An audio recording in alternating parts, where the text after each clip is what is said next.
తుని ఘటనకు సంబంధించి వైసీపీ నేత మాజీ ఎమ్మెల్యే భూమన కరుణాకర్ రెడ్డి అరెస్టుకు రంగం సిద్ధమైనట్లుగా తెలుస్తోంది. తునిలో కాపుల సభ తర్వాత జరిగిన విధ్వంసానికి సంబంధించి ఆయన కాల్ డేటాను సిఐడి పరిశీలిస్తోంది. దీనిపై విచారణకు హాజరు కావాలని నోటీస్ ఇచ్చిన సిఐడి గుంటూరు ఆఫీసులో నిన్న 6 గంటలు విచారించింది. ఇవాళ కూడా సుమారు 6 గంటలకు పైగా భూమనను ప్రశ్నిస్తోంది. ఇప్పుడు అరెస్టు చేయడానికి రంగం సిద్ధమైనట్లుగా తెలుస్తోంది. డీటెయిల్స్ మా ప్రతినిధి కృష్ణ అడిగి తెలుసుకుందాం. కృష్ణ, భూమన అరెస్టుకు రంగం సిద్ధమైనట్లేనా? ప్రస్తుతం అక్కడి పరిస్థితి ఏ విధంగా ఉంది? దేవి, ఇక్కడైతే ఖచ్చితంగా ఉత్కంఠ పరిస్థితులు నెలకొని ఉన్నాయని చెప్పవచ్చు. ఎందుకంటే నిన్న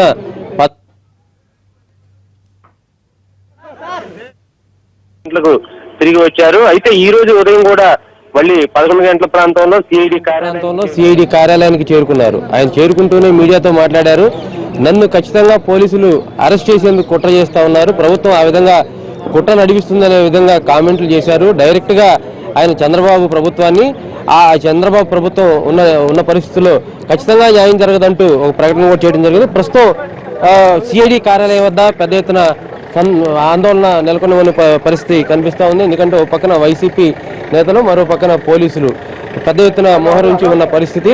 భారీగా వాహనాలను కూడా, పోలీసు వాహనాలను కూడా మోహరించడం జరిగింది. ఉదయం నుంచి కూడా 11 గంటల ప్రాంతం నుంచి ఇప్పటి వరకు కూడా విచారణ కొనసాగుతూనే ఉంది. అయితే ఈ విచారణలో మాత్రం సిఐడి అధికారులు అనేక కోణాల్లో ప్రశ్నలు సంధిస్తున్నట్లుగా సమాచారం ఉంది. తుని ఘటనకు సంబంధించిన ఏదైతే ఘటన జరిగిందో జనవరి 31, ఆ 31కి ముందు వారం రోజుల క్రితం నుంచి ఏ కాల్ రికార్డ్ ఆధారం, ఆ తర్వాత తుని ఘటనకి ముందు 3 రోజుల పాటు ఎక్కడ ఉన్నారు, ఎవరెవరితో మాట్లాడారు, ముద్రగడ పద్మనాభంతో కలిసినప్పుడు ఏ అంశాలు చర్చించారు, ఆయనకు మద్దతు ఏ అంశాలపై మీరు ఇచ్చారు అనే అంశాలను కూడా సిఐడి అధికారులు కూలంకుషంగా అడిగినట్లు తెలుస్తా ఉంది. ఈ నేపథ్యంలోనే ఇంత అంటే సుదీర్ఘ సమయం, దాదాపు 12 గంటలు, నిన్న 6 గంటలు, ఈ రోజు 6 గంటలు విచారణ జరిగిన నేపథ్యంలో అంటే ఏమైనా అంటే ఆధారాలు సిఐడికి దొరికాయా, లేదంటే వాళ్ళకి సంబంధించి భూమన కరుణాకర్ రెడ్డి ఏం చెప్పారు అనేది కూడా ప్రస్తుతం సందిగ్ధంగా మారిన నేపథ్యంలో ఆయన అరెస్ట్ చేస్తారని మధ్యాహ్నం నుంచే పెద్ద ఎత్తున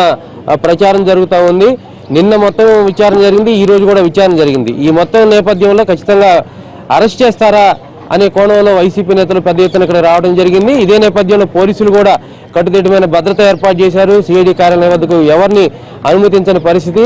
అయితే సిఐడి కార్యాలయం వద్ద లోపలికి వచ్చిన కార్యకర్తలను కూడా ఒక రకంగా సముదాయించి తిప్పి పంపించడం, మరోవైపు బారికేడ్లు కూడా ఏర్పాటు చేసి భద్రత ఏర్పాటు చేయడం జరుగుతూ ఉంది. ఈ నేపథ్యంలో చిత్తూరు ప్రాంతానికి సంబంధించిన చిత్తూరు ఎమ్మెల్యే ఉన్నారు, ఆయన అడిగి వివరాలు తెలుసుకున్నాం. సార్ చెప్పండి, ఏంటి లోపల జరుగుతున్న విచారణకు సంబంధించి మీ దగ్గర ఉన్న సమాచారం వచ్చిందా? ఏంటి బయట పెద్ద ఎత్తున నాయకులు కానీ కార్యకర్తలు కానీ ఉన్నారు, ఏంటి కారణం ఏంటి? ఏమైనా అరెస్ట్ చేయబోతున్నారా ఆయన్ని, నాయకుడిని? లోపల ఏం విచారం చేస్తారు, ఏముందని విషయం వెళ్ళినప్పుడు విచారం చేయడం ఏముంది?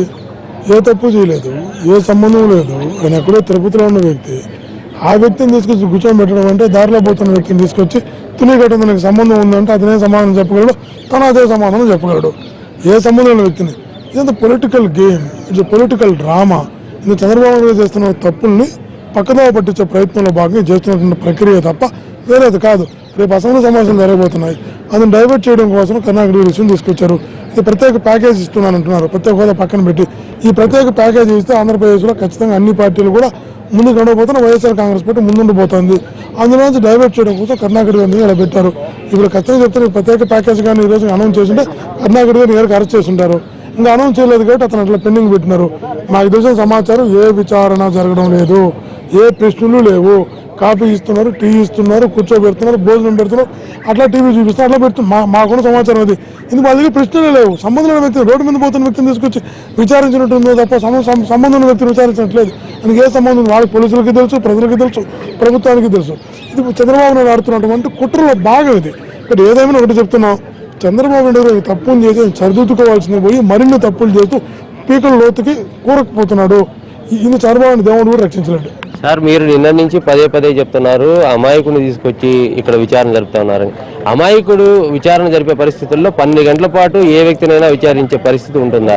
ఏ అంశాలు అంటే ఈ విచారణకు దోహదపడ్డాయి అనుకుంటున్నారు? కాదు, తుని ఘటనకు సంబంధించినటువంటి విచారణ అన్నప్పుడు నిజంగా సంబంధం ఉన్నట్లయితే హాఫ్ అన్ అవర్, 3/4 గంట, 2 గంటలు సరిపోతుంది. అంతకుమించి విచారణ ఉండదు. అంటే కావాలనే ఒక డ్రామా ప్లే చేయడం కోసం ఇన్ని గంటలు విచారించు, ఏ సమాచారం దొరికింది. నిజాయితీ చెప్తున్నాం, ఏ సమాచారం ఉండదు, ఏ సంబంధము ఉండదు. కావాలని కాలయాపన చేస్తూ మీరు ఇప్పుడు మీరు అనుమతిస్తే మీరు లోపలికి చూడండి, ఖాళీగా కూర్చోబెట్టుంటారు అంతే, ఏమీ లేదు. లోపల ఏం జరుగుతుందో బయటికి తెలియదు. ఓపెన్గా విచారణ చేయమని చెప్పండి చూద్దాం. ఈరోజు మేము ఛాలెంజ్ చేస్తున్నాం ప్రభుత్వాన్ని. కర్ణాటక కూర్చోబెట్టమని చెప్పండి, ప్రెస్ కూర్చోండి, 10 మాత్రం ఉండే ప్రెస్ ముందు అడగమని చెప్పండి. కర్ణాటక సమాధానం చెప్తారు. నిజంగా తప్పు చేసిన కర్ణాటక గారు ఏ శిక్షకైనా సిద్ధపడతారు. ఏ తప్పు చేయాలి కానీ ఒకటి చెప్తున్నాం, కాపులు న్యాయమైన పోరాటం చేశారు, న్యాయమైన డిమాండ్ చేశారు, చంద్రబాబు నాయుడు ఇచ్చిన హామీని అమలు చేయమని చెప్పి చేశారు. కాబట్టి ఏ తప్పు చేయకపోయినా, ఏ సంబంధం లేకపోయినా కాపుల సమస్య కోసం కరుణాకర్ రెడ్డి గారు జైలుకైనా వెళ్ళడానికి సిద్ధంగా ఉన్నా, కాపులకు మంచి జరుగుతుందంటే నేను శిక్షించినా కూడా సిద్ధంగా ఉన్నా అంటున్నారు. మా వైఎస్ఆర్ కాంగ్రెస్ పార్టీ కూడా కాపుల పక్షాన్ని నిలబడుతుంది. కాపుల న్యాయమైన డిమాండ్ని పరిష్కరించేందుకు చంద్రబాబు నాయుడు గారితో ఈ పోరాటం కొనసాగిస్తుంది. వైసీపీకి సంబంధించిన సీనియర్ నాయకుడు అలాగే మా ఎమ్మెల్యే ఉన్నారు నారాయణ స్వామి. సార్ మీరు చెప్పండి, ఉదయం ఏదైతే మాట్లాడుతూ కరుణాకర్ రెడ్డి గారు చెప్పారు అంటే నన్ను పోలీసులు అరెస్ట్ చేసే భాగంగా కుట్ర జరుగుతుంది అనేది, ఇప్పుడు ఏం జరగబోతుంది? కుట్ర జరుగుతుందని మీరు అనుకుంటున్నారా? పోలీసులు అరెస్ట్ చేస్తారు అనుకుంటున్నారా? కుట్ర చేసింది వాస్తవం. చంద్రబాబు కుట్రతో ఆయన్ని ఇబ్బంది పెట్టాలని ప్లాన్ వేసింది వాస్తవం. వాళ్ళు పూర్తిగా విచారిస్తున్నారు. దాంట్లో ఏమి సత్తా కూడా లేదు. ఎందుకంటే ఆయనకి ఎలాంటి సంబంధాలు కూడా లేవు. ఆ రోజు మీకు తూనెలో జరిగిన సంఘటన గురించి మీకు అందరికీ తెలుసు. సాక్షాత్ హోమ్ మినిస్టర్ కూడా పేర్లు చెప్పేశాడు. ముందుగానే వీళ్ళకి కరుణాకర్ రెడ్డిని ఏ విధంగా మనం ఇబ్బంది పెట్టాలని ఒక ఆలోచనతో ఈ కుట్రలు చేస్తున్నారు. కానీ నిజంగా ఆయన తప్పు చేస్తుంటే ఇంత పరిస్థితి తీసుకుని రావాల్సిన అవసరం కూడా. ఎందుకంటే చాలా మందిని అరెస్ట్ చేశారు. ఇప్పటికీ 8 నెలలు అయింది. మళ్ళీ ఈ రోజు నిన్న తీసుకుని వచ్చి ఈ విధంగా బాధించడం, ఒక మానసికంగా ఇబ్బంది పెట్టడం తప్ప దీంట్లో ఎలాంటి నిజాలు వాళ్ళు ఏం నిజాలు తీసుకోగలిగినారు? వాళ్ళు కుట్ర చేస్తున్నారు. ఏ విధంగానూ కూడా రేపు నోటు కోర్టు విషయంలో అసెంబ్లీలో మేము గట్టిగా నిలదీయబోతున్నాం చంద్రబాబుని. అదేవిధంగా ప్రత్యేక ప్యాకేజ్ కోసం గట్టిగా నిలదీయబోతున్నాము. ఈ రెండు కానీ గట్టిగా నిలదీయగలిగితే చంద్రబాబు కొంచెం ఇబ్బంది పడతాడు. దాన్ని డైవర్ట్ చేసేదానికి ఈ విధంగా పరిస్థితిని తీసుకుని వచ్చి ప్రజల్లో కన్ఫ్యూషన్ క్రియేట్ చేస్తున్నాడు. దాదాపుగా 8 నెలల కాలం నుంచి మొత్తం 8 నెలల కాలం నుంచి విచారణ జరుగుతూ ఉంది తుని కేసుకు సంబంధించి.